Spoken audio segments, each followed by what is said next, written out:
Procrastination of Hamlet. William Shakespeare is said to be not of an age, but of all time, and not of a land, but of all lands. He had an amazing genius for words. Hamlet is considered as one of the best tragedies of Shakespeare. The mental torture that Hamlet faces makes this tragedy at the top of all tragedies of Shakespeare. The death of his father and the hasty marriage of his mother with Claudius shattered Hamlet. When the ghost of his father appeared and asked him to take revenge upon his uncle Claudius, who had killed him, Hamlet decided to kill his uncle. But there appeared procrastination. Though he was fully aware that procrastination is the thief of time, he postponed his revenge. He unnecessarily delayed to get confirmed whether it was Claudius who had killed his father. But he had to pay a big price for this delay. There is a play within the play in the third act. Before that, Hamlet asks one of the players to deliver a dialogue from Virgil's Aeneas. The genuine emotion of the actor on his narrating the pathetic condition of Hecuba after Priam's death, Hamlet delivers a soliloquy. There Hamlet bitterly scolds himself for his ruthless delay to execute his revenge. He calls himself as a dull and muddy-mettled rascal. He even considers himself as a prostitute and a kitchen menial who suffer everything and lead a life of shame and vulgar, as he can't take revenge upon his uncle. However, he finds the reason that causes procrastination in him. So he wants to play mousetrap and catch the king red-handed. He says, "The play is the thing wherein I will catch the conscience of the king." Thus he justifies his procrastination.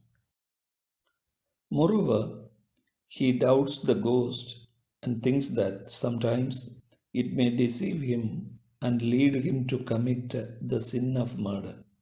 So he wants to get confirmed of the crime of Claudius before taking revenge. Then, in his soliloquy, to be or not to be, that is the question, he has a debate in his mind. He is in a dilemma whether he has to suffer silently the cruelties of fate or to put an end to all the sufferings by committing suicide.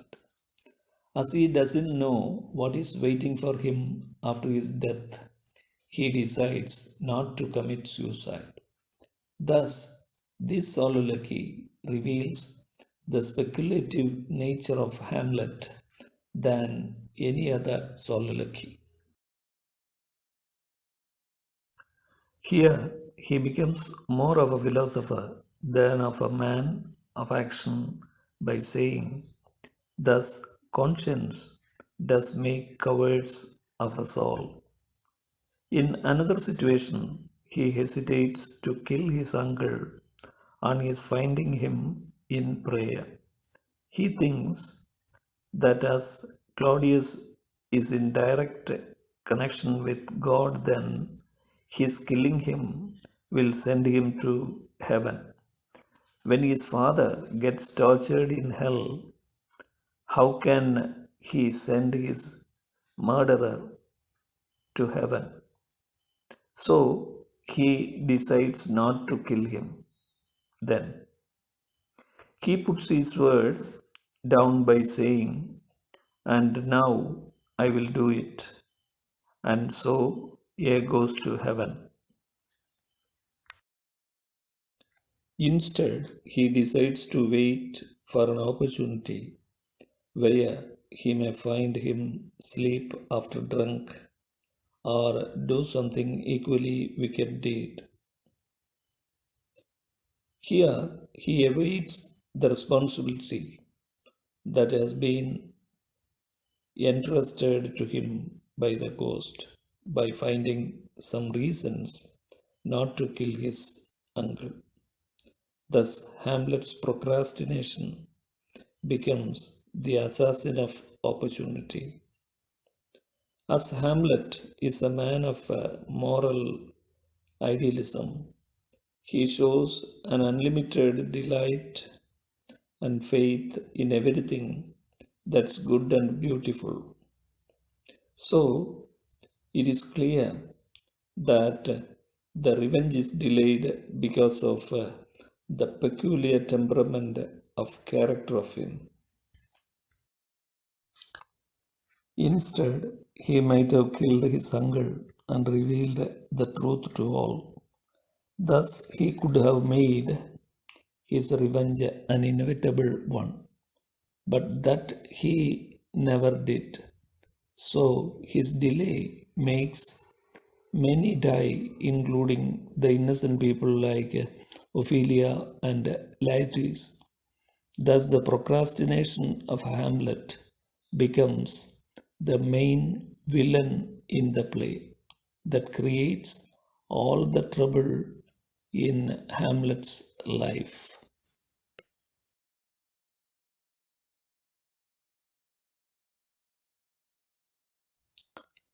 Women characters in Hamlet have been designed to be called as Frailty, thy name is woman.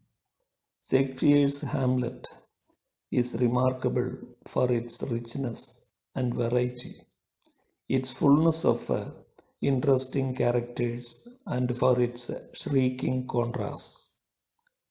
There are only two female characters, Gertrude and Ophelia. Both are sincerely loving Hamlet and are loved by Hamlet. But the words and deeds of them make big wounds in the mind of Hamlet, mainly the hasty second marriage of his mother with his uncle Claudius ruins Hamlet. His concept about women changes and he generalizes that all women are weak and they have no strength of character. His remark, "Frailty, thy name is woman," is fully applicable to both the female characters in the play.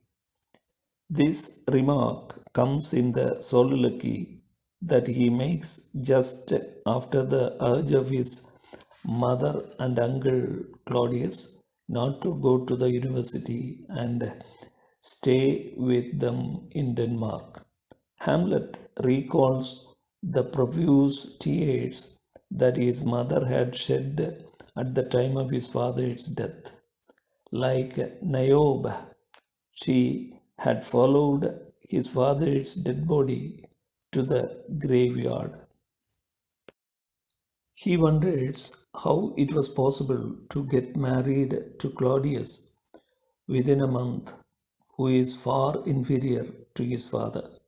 Moreover, he deplores the fact that she has now entered into an incestuous relationship by getting married of her late husband's brother. In his opinion, his mother's behavior is a proof of frailty.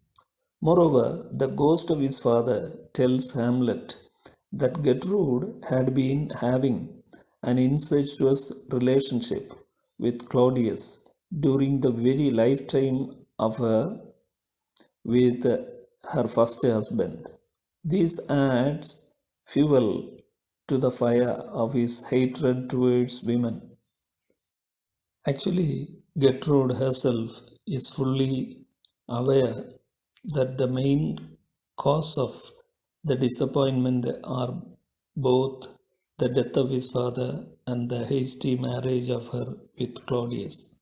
But she miserably failed to think about it before the marriage. This later realization is also a powerful evidence that makes us think that she is weak minded and weak willed. When Hamlet has his private interview with his mother, he asks if a middle aged woman like her has behaved in this manner under the influence of her lust, how would a young woman behave under the influence of her youthful passion?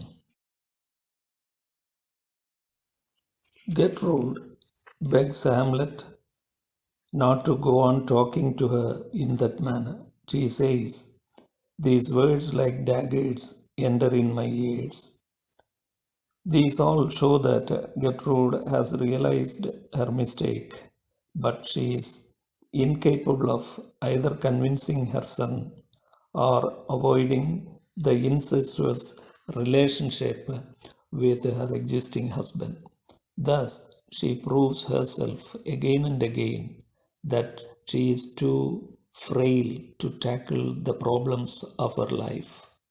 But when Ophelia says that she wants to return all the gifts that Hamlet had given her as tokens of love, he gets angry. He thinks that she must have taken that decision under the influence of her father. Then he begins to talk in a most cynical manner about the chastity of women. Here he thinks about his mother and believes that all beautiful women have a tendency to become immoral. He advises Ophelia, "Get thee to a nunnery." The fact that Hamlet once loved Ophelia become clear from his behavior in the graveyard when he challenges Laertes, saying that 40,000 brothers could not love Ophelia as much as he loved her. But later he suppresses his love for her and behaves as if he were no longer interested in her. Moreover, Ophelia fails to understand Hamlet. She decides to dance according to the tunes of her father. This is nothing but the frailty of Ophelia. Thus, she too becomes a frail character in the play. Both Ophelia and Gertrude have a miserable death in the play. As they were very weak, they couldn't survive. However, the words of Ophelia and the deeds of his mother might have made Hamlet think like this and deliver the sentence, "Frailty, thy name is woman."